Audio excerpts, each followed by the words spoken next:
For the majority of the Bleach manga, Head Captain Yamamoto was held up as the absolute unquestioned pinnacle of power within the Soul Society. Truly the strongest bastion of authority, someone who only stepped onto the front lines when absolutely necessary, and yet every time he did, changed the landscape of the battle with each swing, or punch.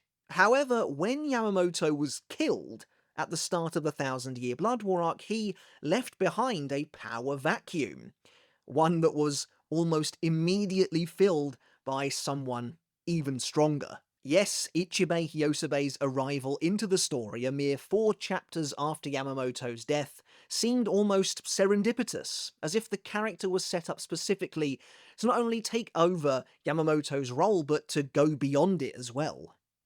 Sure, Kyoraku becomes the new head captain, taking on the responsibility his father figure once shouldered, but there's no denying that from the moment he's introduced, Ichibei takes on the role of spiritual figurehead of not just the Gotei 13, but the entire Soul Society, the leader of the Shinigami, as he himself states.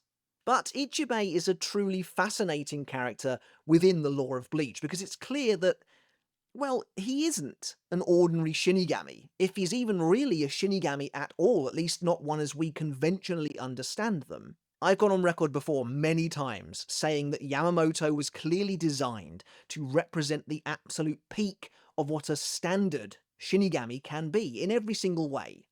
But Ichibei transcends even that. Now, recently I made a video centered around a lone question.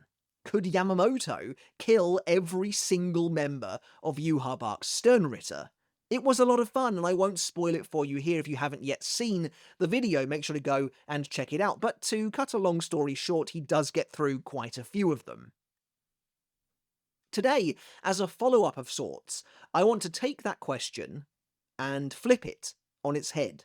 Because Ichibei is on such a different level to even Yamamoto himself, the very question now needs to be framed from the enemy's perspective.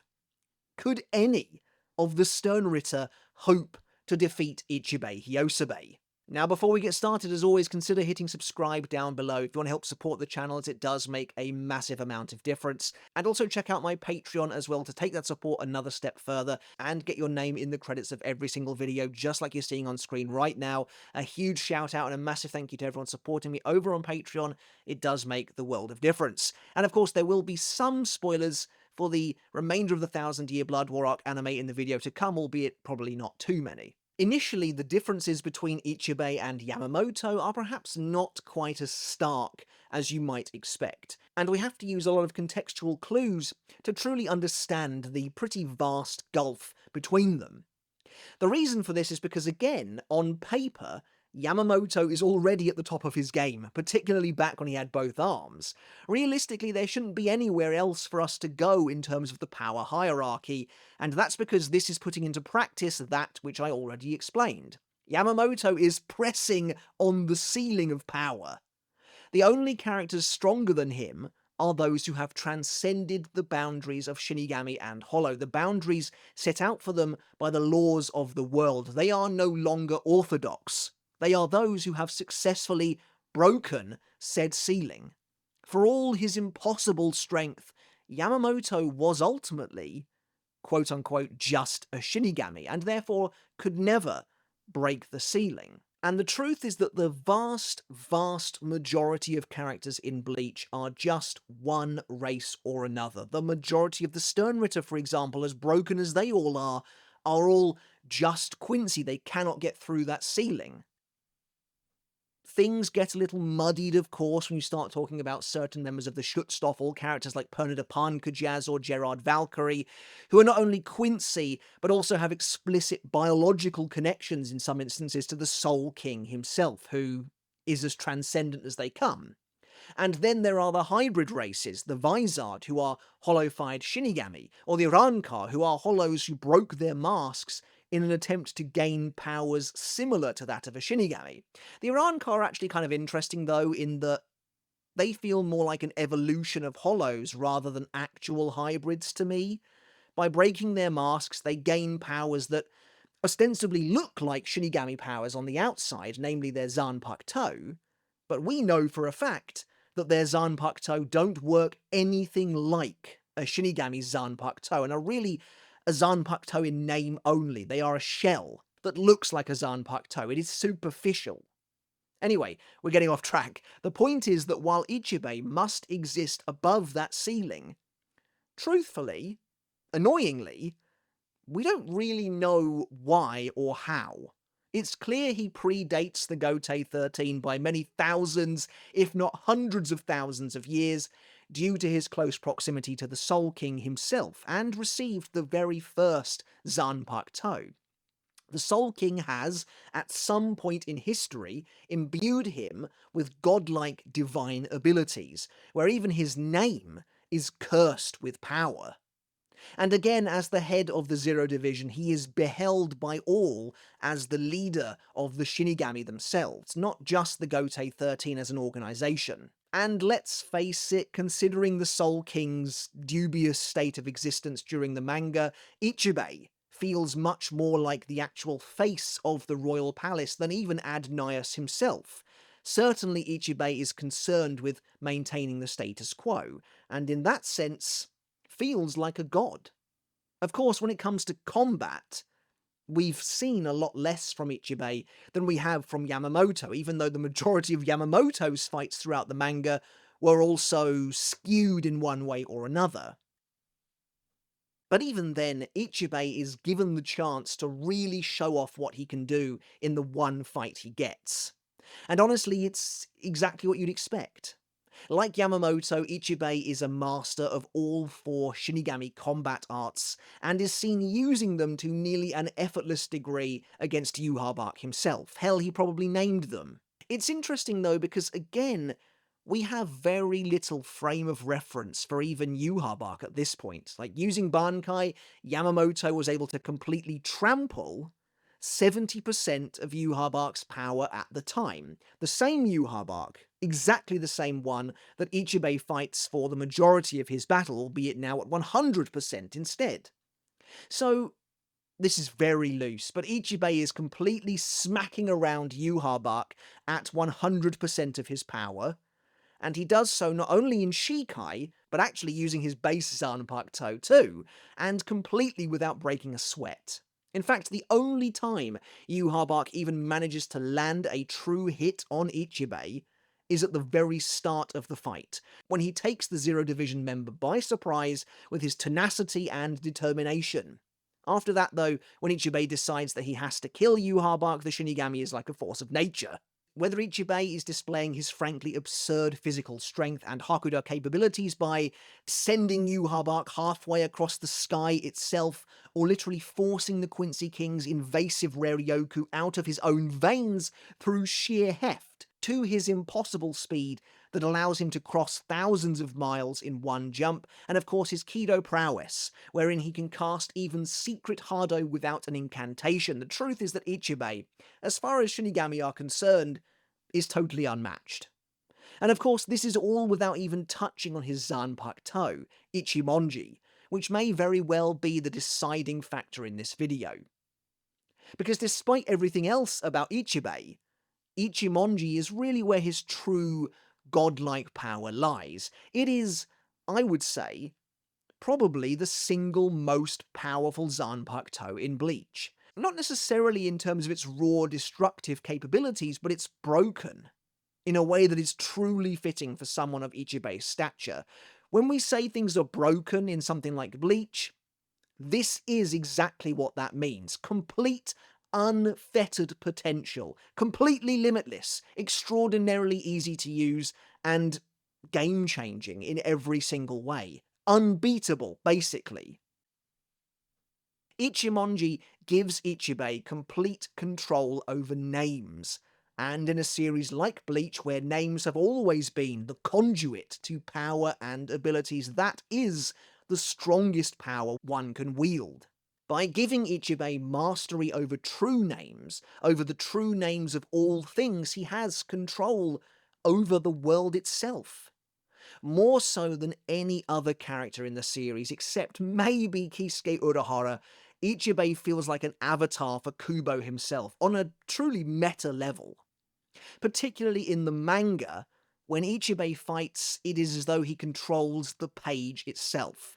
As he wields ink, that ink brings the manga to life, changes the colour of the speech bubbles, and quite literally writes, rewrites, and blots out the world and characters of the narrative. Ichibei has other abilities too, such as a complete, seemingly worldwide control over the colour black itself, which in turn leads to one of the craziest abilities we've ever seen in Bleach, Futen Taisatsuryo. Again, this is a great showcase for how divine Ichibei comes across, in that to use this power, he reaches into the far-flung future to quite literally steal the darkness, to rob the colour black from 100 knights in the Soul Society's future to use this power. That is the ability to shape the world, essentially. And then Futen Taisatsuryo itself has a direct impact on the cycle of rebirth. It removes its target from existence completely. But even with all of that, it's really this power over names that makes Ichibei a truly godlike figure in Bleach, as if he assists in the shaping of creation itself. With Ichimonji in hand, Ichibei can rework someone's entire being with the flick of some ink. He can steal away someone's name, rendering them utterly powerless, and even write them a new one with his bankai, totally transforming their properties. From the moment these souls are either born in the Soul Society or arrive there from the real world, their fate, their destiny is never truly their own, because someone like Ichibei has the power to completely rewrite who they are, if he ever decided to. Look, to cut a long story short, not only did Yhwach not stand a chance against Ichibei, but he was utterly destroyed by him, completely steamrolled. Yhwach pulls out literally all the stops, but can't do a thing to the leader of the Zero Division. In the end, and this will come up again later on in the video, but in the end, the only reason Yhwach wins the fight is because while Ichimonji is broken, the Almighty is the single most broken ability in all of Bleach. And even then, questions still persist as to the logic of Yhwach's actual survival and victory. The anime answered the question as to why the Almighty returned to him when it did. It's because when it was sealed 1,000 years ago, Ichibei noted that those eyes would not return to Yhwach until the day he died, which is basically what happens here. However, the better question, in my opinion, is if he was already covered in black ink in that moment of his death, and therefore had his powers stripped from him completely, how could the Almighty even awaken in the first place? Unless the Almighty is supposed to be capable of retroactively changing the future prior to actually being awoken, which doesn't make any sense at all, or it's an automatic awakening that somehow bypassed the fact that Yhwach's entire being had been completely modified at this point in the fight. So yeah, that is the only reason Ichibei lost. The Almighty aside, and I don't know if this is a hot take or not, but I genuinely believe Ichibei could probably defeat every single Bleach character in a one-on-one fight. I mean, again, that is kind of the point of his character. You know, he's meant to be narratively a significant step up from even Yamamoto, to the point where we can't even really discuss him in normal terms. Yhwach is the closest thing to a literal god we see in the series outside of Adnias, but on the Shinigami side, it is Ichibei. Even more so than the likes of Aizen, in my opinion, because again, whatever transcendence Aizen has obtained, and yes, he is very powerful, but it was all done artificially. Whatever the hell Ichibei actually is not only ancient, but it's very real. There are even elements of Ichibei that I think get completely overlooked because there's just so much to this guy. For example, even prior to releasing Ichimonji Shikai, Ichibei is able to write changes into reality itself. Like, he literally turns the real royal palace invisible by writing the word conceal in front of it, and then creates a barrier for his battle with Yhwach by writing the word seal. These aren't just abilities. This is him writing logic, writing rules into place that the Bleach world is forced to adopt. Anyway, with all that said, it brings us to the Sternritter, and, well, it's not looking good for them, to be totally honest. Taking what we learned from our Yamamoto video and applying it to this one, I think we can handily scrap almost every single Sternritter right off the bat. You know, we don't need to talk about essentially any of them, to be totally honest. Not a single one of these characters stands a chance against Ichibei in a one-on-one scenario. Even certain broken members of the Schutzstaffel like Askin or Pernida would lose outright, because Ichibei is just that much more powerful than virtually everything we've ever seen before. He's Yamamoto, amped up to 11, and then given a reality-warping godlike Zanpakuto on top of that. So really, there are only 4 Sternritter who are even remotely worth talking about, in my opinion, and even then, they are really going to be on the back foot. But of course, that's Gremy, Gerard, Lille, and Hashwalth. Of course, there's one question at the centre of this entire video when the Sternritter are concerned, one question that will decide just how quickly each of these guys is killed, and that is, can Ichimonji affect shrifts? Remember, Ichibei's Shikai splashes ink with every swing, which then blots out the name of whatever it hits, and in turn strips it of all of its power. Against a Shinigami, or even an Arrancar, Ichibei's power feels like an instant win. By splashing his opponent's Zanpakuto with ink, Ichibei robs them of basically everything they can do, completely negating said Zanpakuto's abilities, but Shrift are a little bit different, a little more inherently abstract. Once a Quincy drinks Yhwach's blood, the Quincy King can then engrave a letter upon their very soul itself, which in turn awakens a power reflective of something said Quincy lacks or needs to help make them whole. Yhwach himself can see these words reflected upon their soul, and in essence draws out that ability. So, can Ichibei's power affect Shrifts, knowing what we do? I kind of think the answer is a resounding yes. Look, Ichibei has control over all names in the known world. That will include Shrifts. And as a Shrift is a part of a Sternritter's soul, I would imagine that the name of their Shrift occupies the same form as their own name. It all gets, like I said, a little abstract for sure, but I would assume that splashing a Sternritter with ink would not only blot out their own name, but in doing so also their Shrift at the same time. Can one even work without the other? If the Sternritter loses their name and all the power that comes with it, and again remembering that in the world of Bleach, names are power. They hold the power of all things, right down to the fact that cutting the name arm in half will reduce the physical strength of said limb. What does that mean for the Shrift? Does that simply mean they lose all their power, including the Shrift, as it's a part of their very soul? And no, we can't use Ichibei's battle against Yhwach to help us here, because Ichibei never gets the chance to splash ink on Yhwach again once the Almighty is activated. That's how busted it is. The thing is, when we get into discussing names, discussing the concept of true names, like this, the idea of the name itself becomes a metaphysical object that needs to have some kind of material form. It needs to have some kind of permanence. It needs to exist. It needs to persist somewhere. Whether that's in an ability or the person themselves, in order for it to have the capacity to be modified and affected by Ichimonji, as we know all names are, which we seemingly know holds a limitless power over names. Let's take Gremy as our first example, as I think he works really well here. For starters, Shrift aside, Gremy obviously doesn't stand a chance. He barely even knew what a fight was, and I think Ichibei would have him dead before he understood what was happening.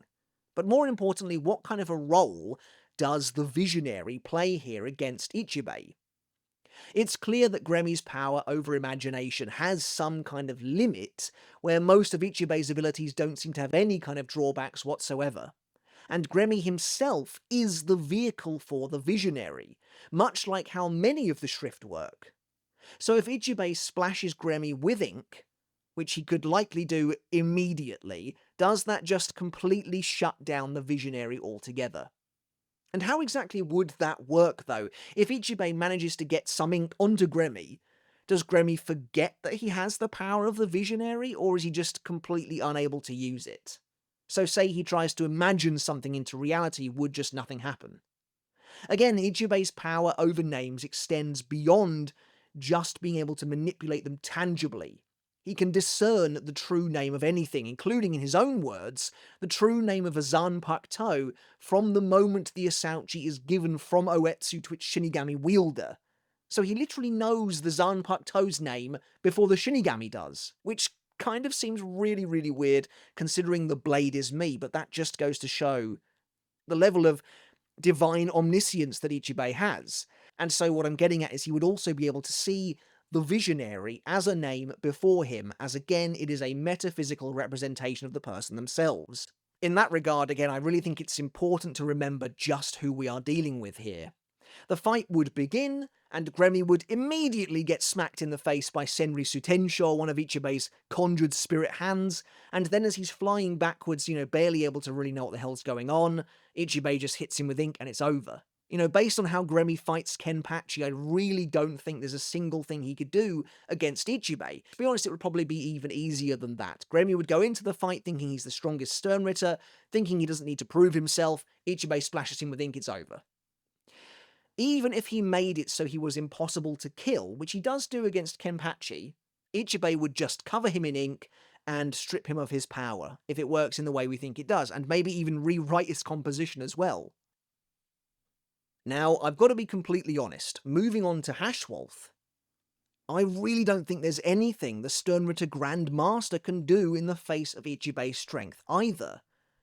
Hashwalth is obviously a considerably more capable fighter than Gremy in terms of their base skill, but even then, the anime had him lose to Tenjiro in a really surprising sword fight defeat.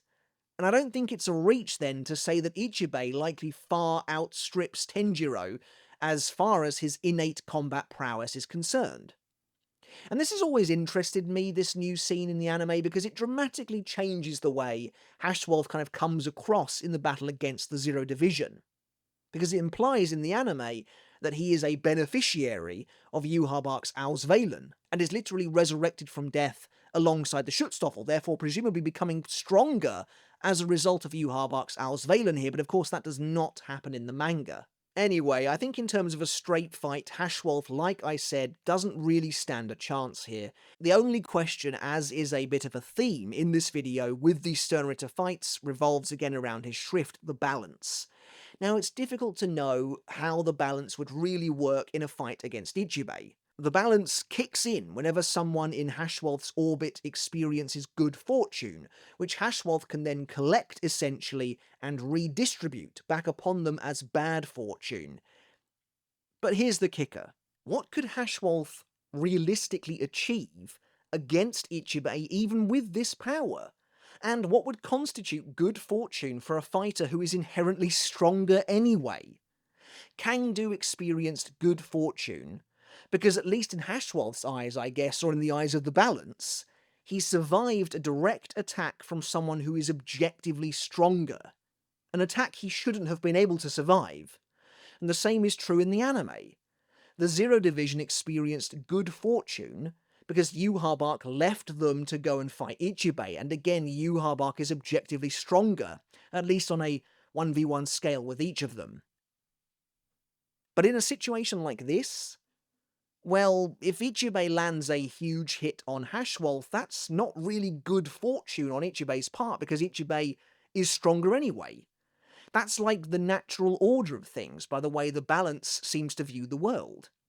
I guess it could be anything, right? I mean, Hashwalth isn't so weak as to not be capable of injuring Ichibei at all, I'd imagine. So if Ichibei even so much as avoided a strike that would have injured him, I suppose that would count as good fortune.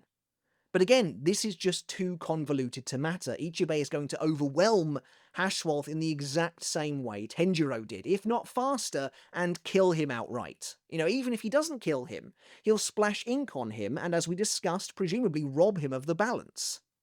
Even if it doesn't work like that, Hashwalth's front shield is ripe to be affected by Ichimonji, and presumably, if blotted out with ink, would lose all of the misfortune Hashwalth has currently built up within it, turning it into just a regular shield. But that brings us to the final two Sternritter I want to discuss, and much as with the Yamamoto video, we're of course looking at Gerard Valkyrie and Lille Barro. Now, Gerard is an interesting, if I think straightforward one. Again, to be completely honest, I don't think Ichibei is going to particularly struggle to take him on in a fight. Remember that while Gerard is obscenely powerful in his own right and a skilled warrior, supposedly in his own words, the Quincy bestowed with everything, he is killed 3 separate times by the Gotei 13's combined forces. If we then take a step back and look at how crazy the Zero Division is supposed to be in comparison to even the entire Gotei 13 as a whole, especially in the anime, and how easily Ichibei was smacking Yhwach himself around,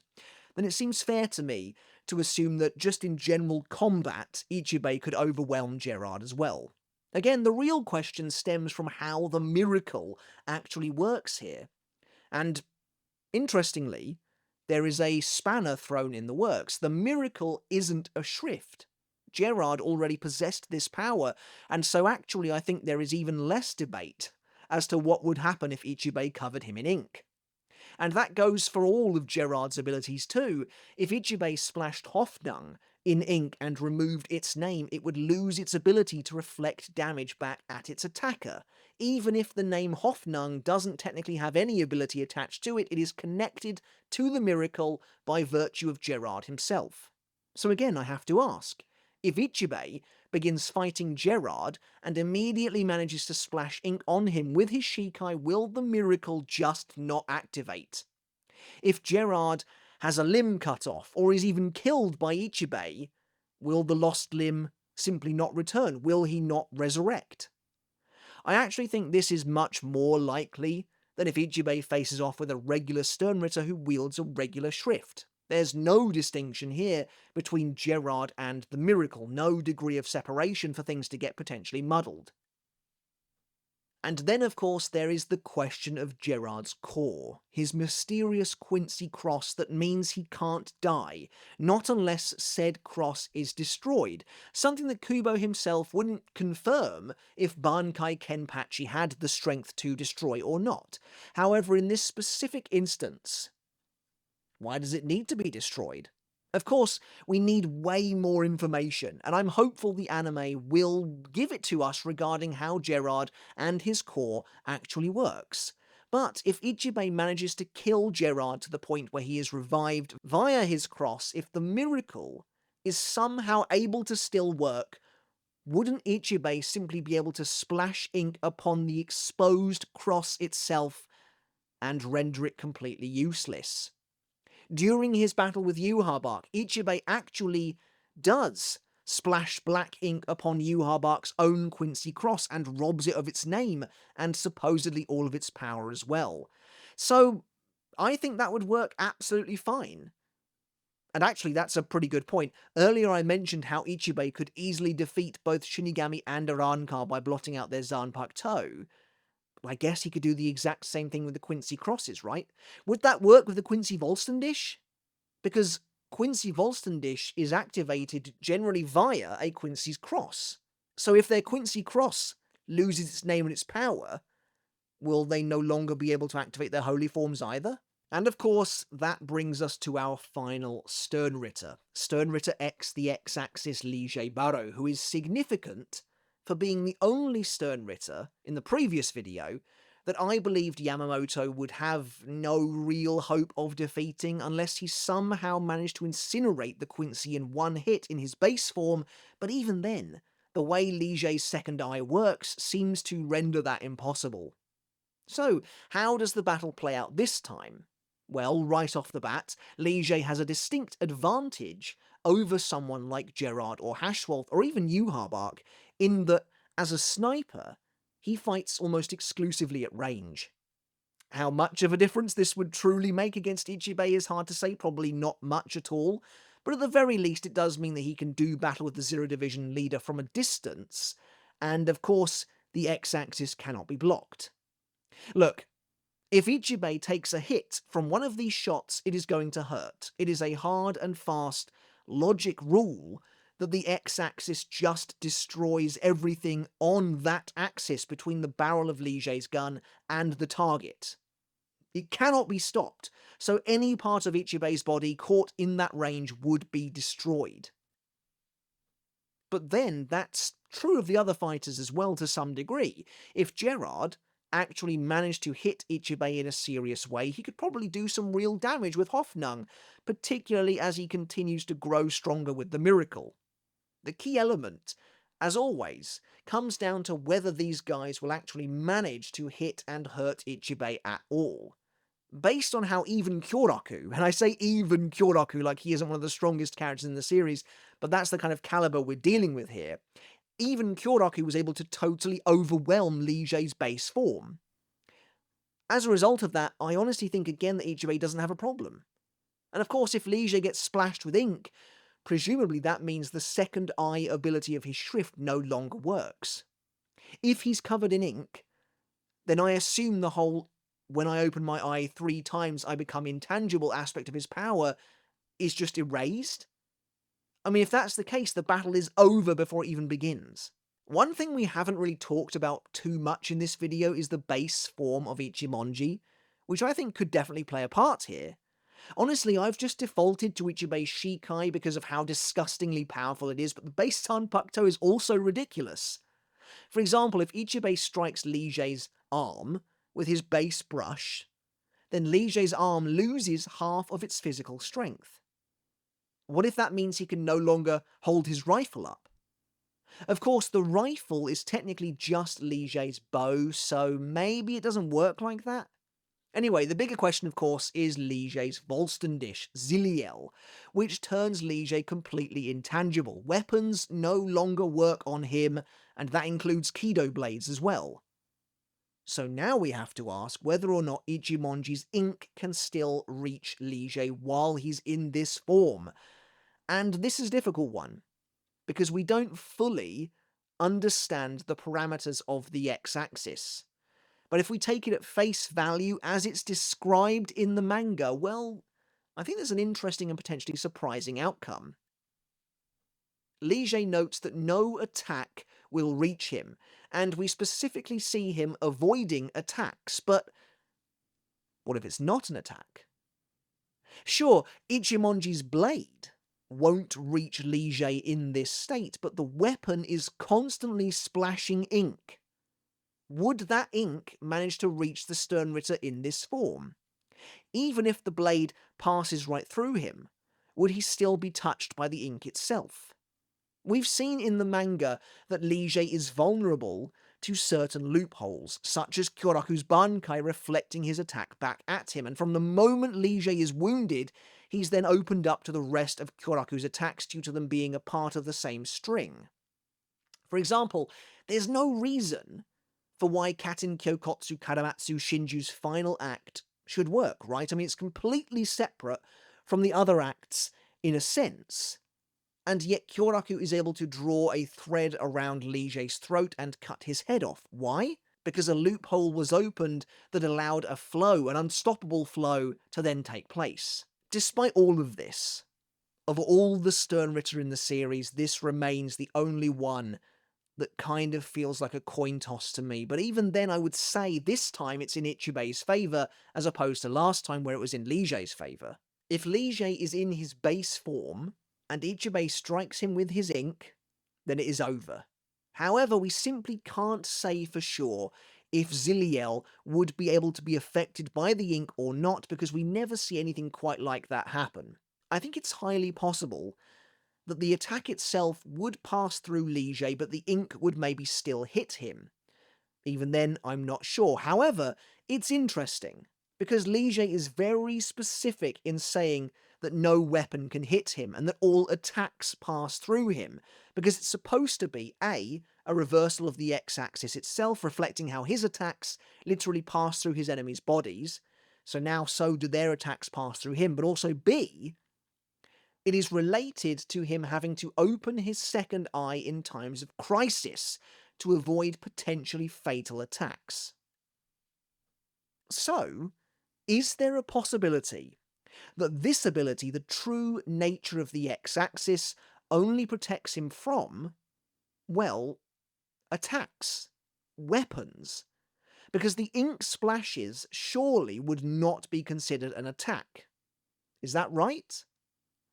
I know it feels like the flimsiest of loopholes, and it would virtually never come into play in the midst of a battle, but does it make sense? Because if it does, then Ichibei is definitely going to win this thing. Let's take this example.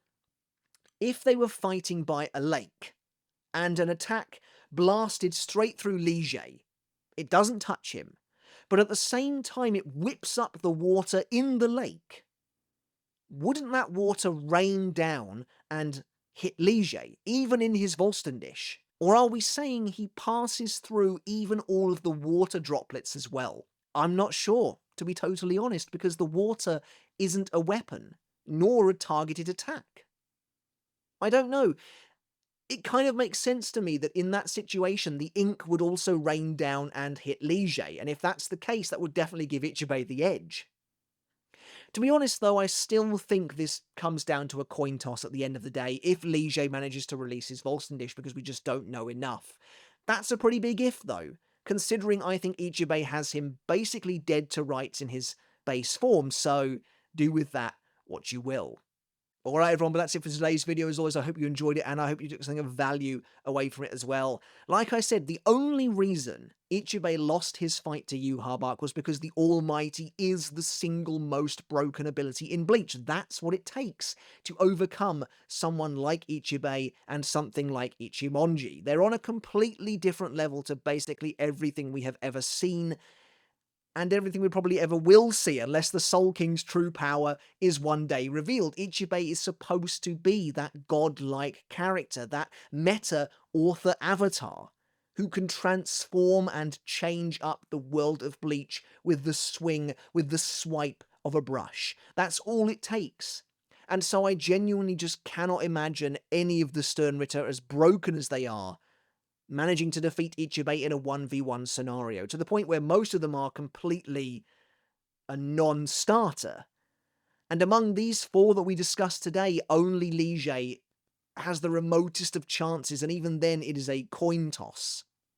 That's the kind of power that Ichibei is working with. But of course, I could be totally wrong. I could be completely off base.